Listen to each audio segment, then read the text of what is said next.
Man ļoti patīk skatīties raidījumus par ēdienu pagatavošanu, bet pēc katrā tādā raidījumā tad gribas doties uz veikalu, nopirkt produktus.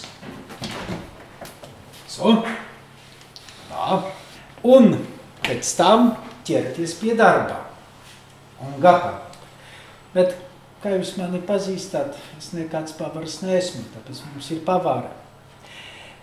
Ziniet, runājot par ticību, es baznīcās, kā es varu arī internetā skatīties dievkalpojumus, ka nevajag iet uz baznīcu.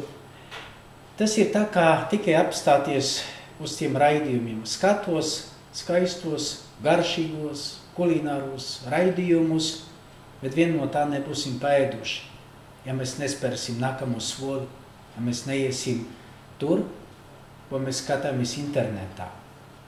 Tāpēc, skatoties internetā, dievkalpojumus ir labi, bet pēc tam jāspēr nākamais solis, tur jāiziet, lai mēs arī varētu īstenot to, ko mēs skatāmies, lai Dievs varētu mūs pabarot ar savu vārdu, ar Euharistiju, ar visiem saviem sakramentiem, lai mēs varētu saņemt to, ko mēs redzam uz ekrānā.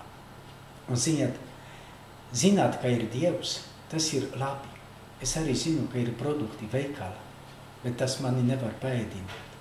Tāpēc arī nākamais solis ir jāspēr, ka es paļaujos uz Dievu, es viņam ticu. A trešais solis ir ticēt uz Dievu, tas nozīmē, ka viņš ir tas, kas nosaka manu dzīves virzienu, ka es viņam sekoju, ka es eju tur, kur viņš mani sauc. Kur viņš mani sauc? Viņš mani sauc, lai es ejot savu dzīves ceļu šeit virs zemes, nonāktu debesīs, kur katram mums ir sagatavota vieta.